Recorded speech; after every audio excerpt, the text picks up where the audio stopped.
ሰላም ጤና ይስጥልን ዳር 19 ቀን 2018 ዕለት ላይ እንገኛለን። ውድ ዓለም አቀፍ ፋኖ ሚዲያ አድማጭ ተመልካቾቻችን በያላችሁበት ዓለም ሰላምታችን ይድረሳችሁ። የዛሬ እኩለ ቀን መዋዕለ የፋኖ ዜና ጥንቅራችንን ይዘን የቀረብነው። በቅድሚያ ዋና ዋና ዜናዎችን አስደምጣችሁ የአፋብኃ ምስራቅ አማራ ቀጠና ምኒልክ እዝ የደጋው መብረቅ ኮር በፋሽስታዊ ስርዓት ላይ ከባድ ጥቃት መፈጸሙን ገለጸ። የደጋው መብረቅ ኮር ጽናት ክፍለ ጦር ቅጽበታዊ ጥቃት በጠላት ላይ በመክፈት ከፍተኛ ድል ተጎናጽፈዋል። በዝርዝር እናስደምጣችኋለን። በምዕራብ ሐረርጌ የታፈነው ጩኸትና በአርሲ የቀጠለው የዘር ፍጅት ዛሬም በምዕራብ ሐረርጌ በርካታ ኦርቶዶክሳውያን ስለ መገደላቸው ተሰምቷል። ይህንን ተከትሎ እናት ፓርቲ መግለጫ ይዞ ወጥቷል። እናስደምጣችኋለን።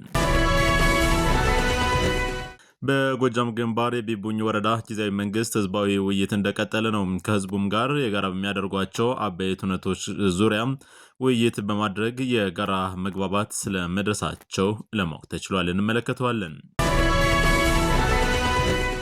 በአምባሰል ወረዳ ከግሸን እስከ ደልባ ድረስ በተደረገ ውጊያ አንድ አመራርን ጨምሮ ከ50 በላይ ያገዛዙ ወታደሮች ተገድለዋል። ወደ አድማጭ ተመልካቾች ከእኛ ጋር ከቆያችሁ ዝርዝር የምንመለከታቸው እነዚህም ብቻ ሳይሆን ተጨማሪ ጉዳዮችን ቢያነሳን አብረናችን እንቆያለን። እስከ ፍጻሜው ድረስ አብራችሁ እንድትቆዩ በአክብሮት የሚጋብዛችሁ ወንዳለ ቢክስ ነኝ። መልካም ጊዜ ተመኘን። ወደ ቀዳሚው ዝርዝር ጉዳያችን እንሸጋግራለን። በአርሲ ዛሬም የሚሰማው ጩኸትና እልቂት ተጠናክሮ እንደቀጠለ ነው። በምዕራብ ሐረርጌ የታፈነ ጩኸትና በአርሲ የቀጠለው የዘር ፍጅት ዛሬም አነጋጋሪነቱ ቀጥሏል። በአሳዛኝ ሁኔታ 11 ኦርቶዶክሳውያን ክርስቲያኖች በምስራቅ አርሲ ተገድለዋል። በምስራቅ አርሲ ዞን እንቆሎ ዋቢ ወረዳ በቀግሳ ቀበሌ ይኖሩ የነበሩ 11 ኦርቶዶክሳውያን ክርስቲያኖች መገደላቸውን የአደባባይ ሚዲያ ምንጮቹን ዋቢ በማድረግ ዘግቧል። ህዳር 18 ቀን 2018 ዓ.ም የተገደሉት እነዚሁ ኦርቶዶክሳውያን የግል ስራቸውን በመከወል ላይ እንደነበሩ ነው። በነፍሰ ገዳዮቹ ታግተው ከተወሰዱ በኋላ ይህ እጅግ ዘግናኝ ድርጊት እንደተፈጸመባቸውም ለማወቅ ተችሏል። ለተጎዱ ቤተሰቦችና ለመላው ኢትዮጵያ ኦርቶዶክስ ተዋሕዶ ቤተክርስቲያን ምዕመናን መጽናናትን እንመኛለን ሲል ዘገባውን ይዞ የወጣው አደባባይ ሚዲያ በአካባቢዎቹ የሚደረጉ አፈናዎችና ግድያዎች ዛሬም ተጠናክረው እንደቀጠሉ ናቸው። በምዕራብ ሐረርጌ ዞን ጭሮ ወረዳ ላለው ግዱ ቀበሌ አፋ ቤስ በምትባል የገጠር መንደር ውስጥ ህዳር 15 2018 ከምሽቱ 3 ሰዓት እልፌ ተስፋውሌ የሚባሉ እናት በጥይት ተደብድበው ተገድለዋል። በዚሁ ቀበሌና ጎራባች ቀበሌዎችም የአብዶ ሽንበቆ፣ ረብሱ፣ ሼክ አደም፣ ሉጎ በርካታ ሃይማኖትና ማንነትን ማዕከል ያደረጉ ጭፍጨፋዎች የሚካሄዱባቸው ናቸው። በንናገርም ሰሚ የለም ህዝቡና ሚዲያውም እኛን ረስቶናል ይላሉ የአካባቢው ነዋሪዎች በምሬትና በፍርሃት ተውጠው። በወረዳው በቅርቡ የአንድ ቤተሰብ አባላት የሆኑ ተፈሪ መንገሻ ከነ ባለቤቱ ቀለሟ በለጠ ጋር ባለው መንገሻ አሳምነው አባይነህ የተባሉ ኦርቶዶክሳውያን እምነት ተከታዮች በአሰቃቂ ሁኔታ በስለትና በጥይት ተደብድበው ተገድለዋል። በርካቶችም ቆስለዋል። ግድያውን የሚፈጽመው በአካባቢው ሰዎች አጠራር ኦነግ ሸኔ ራሱን የኦሮሞ ነጻነት ሰራዊት ብሎ የሚጠራው ኃይል ነው። ይህን ዘገባ ያጠናቀረው እናት ፓርቲ ይህንን መረጃ እያጣራን ባለንበት ሀፍታ በአርሲ ዞን በሆንቆሎ ዋቢ ወረዳ በቀቅሳ ቀበሌ በአጨዳ ላይ የነበሩ ከ19 በላይ ገበሬዎች ዳር 18 2018 ዓ.ም ታፍነው መወሰዳቸውን ከቦታው ለማረጋገጥ ችለናል። በዚሁ አካባቢ በቅርቡ ወንድማማቾችን ጨምሮ 3 ንጹሃን እንደተገደሉ ይታወሳል ብሏል እናት ፓርቲ። እናት ፓርቲ በምዕራብ ሐረርጌ ባሉ በርካታ ቀበሌዎች በጥንቃቄ ተደብቆ የሚካሄደውን ጭፍጨፋና እገታ እንዲሁም በአርሲ እየተካሄደ ያለውን ዘር ፍጅት በጽኑ እናወግዛለን። የታገቱትንም ያለምንም ቅድመ ሁኔታ እንዲፈቱ እንጠይቃለን። ፈጣሪ አገራችን ኢትዮጵያና ሕዝቦቿን ይጠብቅ ሲል ህዳር 19 ቀን 2018 ዓ.ም ከአዲስ አበባ ያወጣው መግለጫ ያሳያል። ወደ አድማጭ ተመልካቾቻችን በሐረርጌና በአርሲ ዛሬም ተጠናክሮ የቀጠለውን ጭፍጨፋና ግድያ በተመለከተ ሰፋ ያለ መረጃ ሊያካፍለን ሪፖርተራችን ነጻነት ጫን ያለው በቀጥታ የስልክ መስመራችን ላይ ነው የሚገኘው። ጤና ይስጥልን ነጻነት፣ እንደምናለህ? በዚህ ጉዳይ ላይ እንግዲህ ተደጋጋሚ የመንግስት ኃይልም እንደዚሁ በሃይማኖት ተቋማት ጉባኤ በኩል ገለልተኛ አጣሪ ኮሚቴ ወደ ስፍራው ልኬያለሁ ብሎ ባለፈው ይፋ ያደረገው ሪፖርት ብዙዎች መነጋገሪያ አድርጎ ነበር። ግድያው አልተፈጸመም ከሚል ከዚያም ባሻገር ግድያውን የፈጸመው የፋኖ ታጣቂዎችም ናቸው የሚለው እጅግ አነጋጋሪና አወዛጋቢ ጉዳይ ነበር። በራሱ አጣሪ ኮሚቴዎች በሚል ያስገባቸውና የሰገሰጋቸው የመንግስት ሰዎች ይፋ ያደረጉት ሪፖርት እንደነበረ የሚታወሳል። አሁንም ተጠናክሮ እንደቀጠለ ነው። በዚህ ጉዳይ ላይ ለአድማጭ ተመልካቾቻችን ምንድነው የምትነግረን ነገር? መጀመር ትችላለህ። እሺ፣ አመሰግናለሁ ወንዳለ። እንግዲህ ከሰሞኑ በአርሲ ተባብሶ የቀጠለው የኦርቶዶክሳውያን ግድያ ትናንትናና ዛሬም ተጠናክሮ ቀጥሏል። በትናንትናውና በዛሬው ዕለት ብቻ 18 ኦርቶዶክሳውያን በግፍ ተገድለዋል። እንግዲህ ከዚህ በፊት እንደሚታወቀው አገዛዙ ብልጽግና በሃይማኖት ተቋማት ጉባኤ ውስጥ ኮሚቴ አዋቅሬ ወደ አካባቢው ልክ ያለው ማለቱ የሚታወስ ነው። ተዋቅሮ ወደ አካባቢ ሄደው የሃይማኖት ተቋማት ጉባኤም ሀሰተኛ መረጃ ከብልጽግናው አገዛዝ የተሰጠውን ተልዕኮ በሚገባ ፈጽሞ መጥቷል። እንግዲህ በአርሲ በተለይ በምስራቅ አርሲ ዞን በ3 ወረዳዎች ብቻ ከ400 እስከ 600 የሚደርሱ ምዕመናን መገደላቸውን እኛም በወቅቱ መዘገባችን ይታወሳል። ዛሬንና የትናንቱን ግድያ ጨምሮ በአርሲ የተፈጸመው የኦርቶዶክሳውያን ግድያ እስከ 700 ሊደርስ እንደሚችልም ከስፍራው ያገኘነው መረጃ ያመላክታል። እናት ፓርቲ ዛሬም መግለጫ አውጥቷል። በተደጋጋሚ መግለጫ በማውጣት እንግዲህ በኦርቶዶክሳውያን ላይ የሚገደለውን ሃይማኖት ተኮር የዘር ጭፍጨፋ እንዲቆም ተደጋጋሚ ጠይቋል። ነገር ግን ሌሎች ተቋማትና የአገዛዙ ብልጽግና መንግስትም ይህንን በአርምሞ እየተመለከተው ነው የሚገኝ። በጣም የሚያሳዝን ነው። አገዛዙ ብልጽግና ሆን ብሎ ባደራጃቸው ጽንፈኛ ኃይሎች እንዲሁም የሽመልስ አብዲሳ ታጣቂ ቡድኖች በጋራ የሚፈጽሙት አማራን ከአካባቢው የማጽዳት ዘመቻ እንደሆነ መረጃዎች እየወጡ ነው የሚገኙት። ከዚህ በፊትም እንግዲህ በኦሮሚያ ክልል በምስራቅ ወለጋና ምዕራብ ወለጋ እንደዚህ አይነት ድርጊቶች በስፋት ሲስተዋሉ ነበር። በተለይ በምዕራብ ሸዋም እንግዲህ በሺዎች የሚቆጠሩ የኦርቶዶክስ እምነት ተከታዮች ተገድለዋል። በሐረርጌም ተመሳሳይ ግድያዎች ተጠናክረው ቀጥለዋል። ከአርሲው ጭፍጨፋ ማግስት በሐረርጌም በተለይ በምዕራብ ሐረርጌ ጭሮና አካባቢው ተደጋጋሚ የኦርቶዶክስ እምነት ተከታዮች ግድያ ተጠናክሮ ቀጥሏል። በሰሞኑ ብቻ እንግዲህ ከ30 በላይ የሚሆኑ የኦርቶዶክስ ምዕመናን በአካባቢው ጽንፈኛ ኃይሎች ወይም በሽመልስ አብዲሳ የጸጥታ ኃይሎች መገደላቸው ተገልጿል። እናት ፓርቲ ዛሬም አያይዞ ባወጣው በዚሁ በምዕራብ ሐረርጌ ዞን ጭሮና አካባቢው በሁለት ወረዳዎች የአገዛዙ ብልጽግና ታጣቂ ኃይሎች በኦርቶዶክስ ምዕመናን እምነት ተከታዮች ላይ ከፍተኛ የሆነ ጉዳት አድርሰዋል። ከዚህ በፊት አንዲት የአራት ቤተሰብ እናት የሆነችውን በአሰቃቂ ሁኔታ መግደላቸውና በርካቶችን አፍነው መውሰዳቸውን እኛም መዘገባችን ይታወሳል።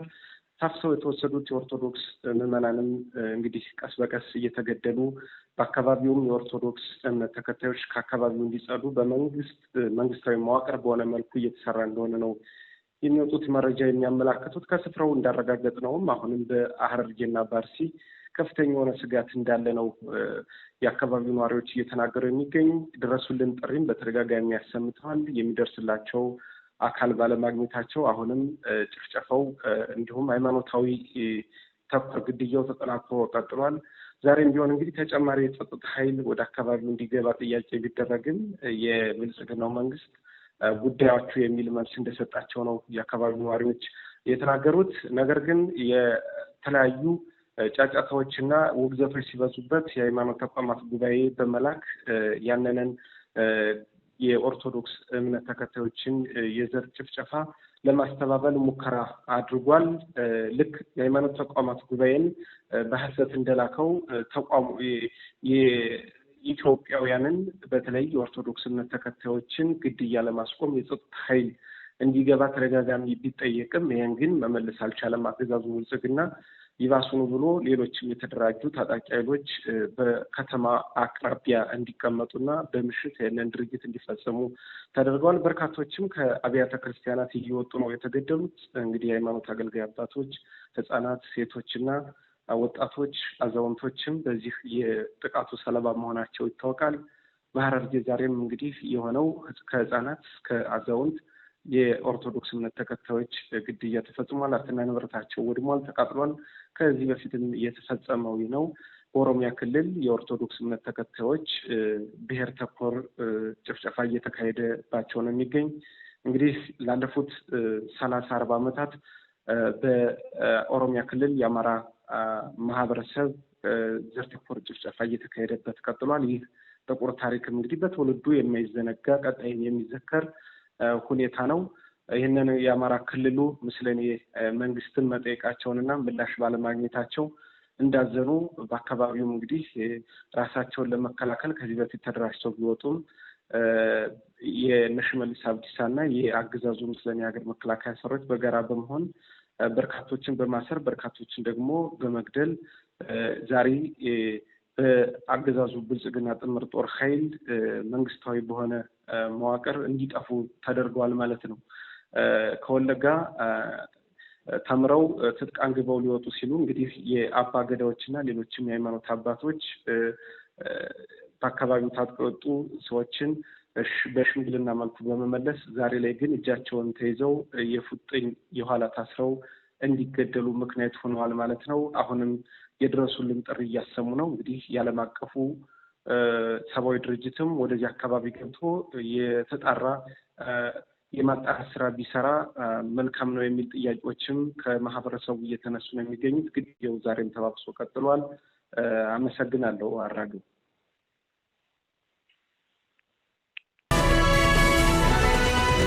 ተመልሰናል። አድማጭ ተመልካቾቻችን የአፋባ ምስራቅ አማራ ቀጠና ምኒልክ ዕዝ የደጋው መብረቅ ኮር በፋሽስቱ ሰራዊት ላይ ከባድ ጥቃት ፈጽሟል። የደጋው መብረቅ ኮር ጽናት ክፍለ ጦር ቅጽበታዊ ጥቃት በጥላት ላይ በመክፈት ድልን ተጎናጽፏል። ተንታ መገንጠያ ተሪ ላይ ከሁለት ወረዳ ያመጣው የፋሽስቱ ሰራዊትን ወደ ደሴ ለማሻገር ሲሞክር ቅጽበታዊ የደፈጣ ጥቃት ተፈጽሞበታል። ህዳር 19 2018 9 ሰዓት አካባቢ ላይ የጽናት ክፍለ ጦር ባደረገችው የደፈጣ ኦፕሬሽን በርካታ ሙትና ቁስለኛ ተደርገዋል። የጠላት ሰራዊትም በመኪና እየተንቀሳቀሰ ሳለ ከፋኖች በደረሰበት የደፈጣ በትር በርካቶች በመኪና ውስጥ ያሉ በተሰነዘረ ጥቃት ሙትና ቁስለኛ የተደረጉ ሲሆን ቀሪዎቹ ከመኪና እየወረዱ ያለ ተቀንድሾ ተሸኝተዋል ብሏል።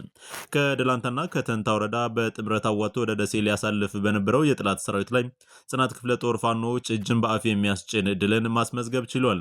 ከፋኖች በተሰነዘረበት ዶፍ ያነባ ጥቃትን መቋቋም የተሳነው ጨፍጫፊ የፋሽስቱ ሰራዊት እንስሳዊ ድበራው ከሞት ሳይታደገው የአሞራ አራት ተደርጓል ብሏል። ህዳር 18 2018 ማለትም በትላንትናው ዕለት ደግሞ በዚሁ ቦታ ላይ የጠላት ሰራዊት በደረሰበት ከፍተኛ ጥቃት ሽንፈትን የተከናነበው የፋሽስቱ ሰራዊት ሞትና ቁስለኛውን ሳያነሳ የፈረጠጠ ሲሆን ዳግም በዛሬው ዕለትም የክፍለ ጦሯ ዘመቻ መምሪያ ኃላፊ የሲሳይ ተሾመን ጭልጤን ስናይፐር ብራቅና ቅንደሻ ጀባ ተብሏል ብሏል።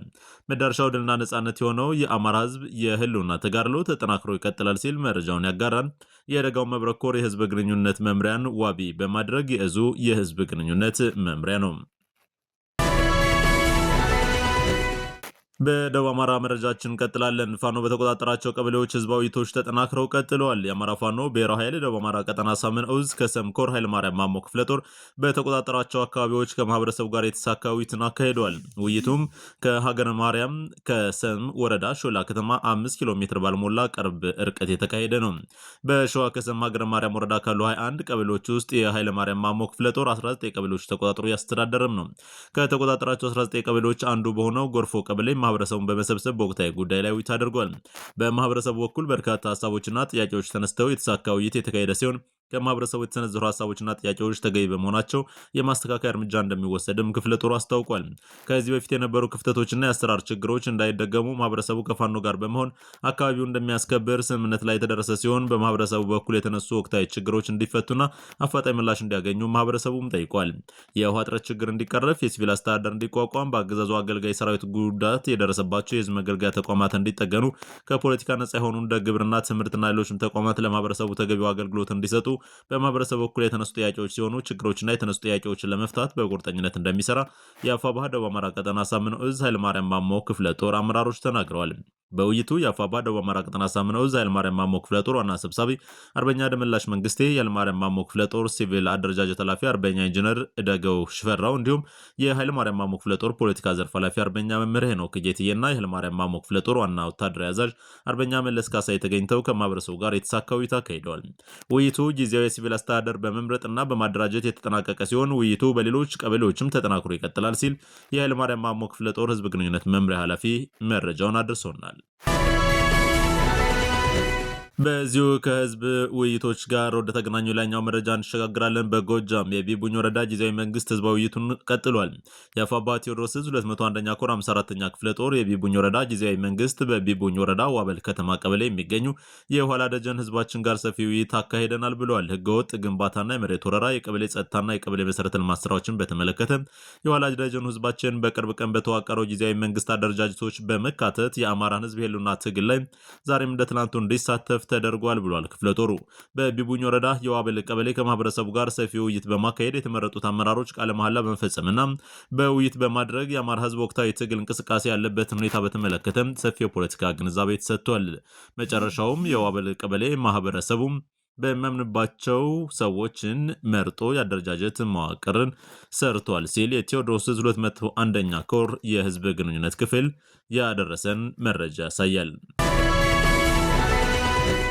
ዘመቻ ሙላት ንጉሴ በቀስተ ደመና ሻለቃ በድል ተጀምሯል። የአፋባ ቴዎድሮስ 206ኛ ኮር 14ኛ ክፍለ ጦር አካል የሆነው የበረኛው ቀስተ ደመና ሻለቃ በዛሬው ዕለት በዘመቻ ሙላት ንጉሴ በደብረ ኤልያስ ከተማ ባደረገው ውጊያ በጡት ቆራጭ መከላከያ ሰራዊት በሚሊሻና አድማ ብተና ላይ ድልን ተቀዳጅቷል። ውጊያው በደብረ ኤልያስ ከተማ ሆስፒታል፣ አዲሷ ቤተክርስቲያንና የትግል ፍሬ ጀርባ ላይ የተደረገ ሲሆን በርካታ ቁጥር ያለው አድማ ብተና፣ ሚሊሻና መከላከያ ተደምስሷል። የሌባ ስብስቡ የብልጽግና ቡድን ወራሪ ሰራዊትን በማሰማራት አርሶ አደሩን ሰብል እያወደመና እየዘረፈም ለሽፋኑም ቀጠናዎችን አስሻለሁ ፋኖንም በትኛለሁ እያለ ዲስኩሩን በሚነፋበት ሰዓት ጀግኖች ቀስተ ደመና ክንደ ነበልባል ፋኖዎች ማዘዣው ላይ ገብተው በአናቱ ላይ ጨፍረውበት ክምር ሬሳና ቁስለኛን አስታቅፈው ተወጥተዋል ብሏል። በጀግኖቹ ሜዳ የጀግኖቹን እሳታዊ ክንድ መቋቋም ያቃተውና በየዕለቱ ለበላይ አለቆቹ የውሸት ሪፖርት ማቅረብ የማይሰለች የሐሰት አባት የጥፋቱ አበጋዝ የሆነው የብልጽግና ስርዓትና ወራሪው ሰራዊት ከሰሞኑ አዲስ ስምሪት በመውሰድ በገጠራማ አካባቢዎች ላይ ያደረግኩት ባለው አሰሳ በስነ ልቦና የሞተ የወራሪ ሰራዊቱን አስክሬን በደረሰበት እያዝረከረከ በዋለበት ሳያድር ባደረበት ሳይውል ከመሄዱም በላይ ቀስተኞቹ በወሬ የሚፈታ ስነ ልቦና የገነቡ ይመስል ፋኖን በራስ ገብተነዋል እያለ ወሬውን ስጠርቅ ጀግኖቹ ደብረ ኤልያስ ከተማ ላይ በዛሬው ዕለት ተከስተው የጀግነት ስራቸውን ሰርተው እየተገማሸሩ ተመልሰዋል። በአመራሮቹ የውሸት ግንባታ የተሞላ ወራሪ ሰራዊትም ጀግኖቹን ከበረሃው ሲጠብቅ ማዝዣ ጣቢያው ላይ ገብተው በፈጠሩት መብረቃዊ ጥቃት ተደናብሮ እግሬ አውጭኙን ሲፈረጥጥ አርፍዷል ብሏል። የጓዳችንና የአርበኛ ሙላት ንጉሴን ደም በእጥፍ እንመልሳለን። በውጊያውም 10 አድማ ብተናና ሚሊሻ ቆስሏል። በርካታ ቁጥር ያለው ባንዳና ሚሊሻ አድማ ብተናና ቆራጭ መከላከያ ሙትና ቁስለኛ ሆኗል። 5 የነፍስ ወከፍ መሳሪያ ተማርኳል። ዘመቻ ሙላት ንጉሴ ይቀጥላል ሲል መረጃውን ያደረሰን የ206ኛ ኮር 14ኛ ክፍለ ጦር ህዝብ ግንኙነት መምሪያ ኃላፊ ፋኖ ዘመን ባሳዝን ነው። ዘላለማዊ ክብር ለትግላችን ሰማዕታት ሲልም መረጃውን አጋርቶናል። ወደ ዓለም አቀፍ ፋኖ ሚዲያ ቤተሰቦች አድማጭ ተመልካቾቻችን ከዓለም አቀፍ ፋኖ ሚዲያ የዛሬ ህዳር 19 ቀን 2018 ዓ.ም የእኩለ ቀን መዋለ ፋኖ ዜና ጥንቅራችን የእስካሁኑን ይመስላል። ስለተከታተላችሁን ስላደመጣችሁን እጅግ አድርገን እናመሰግናለን። በነገው የመረጃ ሰዓት ዳግም እንገናኛለን። እስከዚያው ድረስ ግን በያላችሁበት በሰላም ጠብቁ ዘንድ በአክብሮት ተመኝተናል።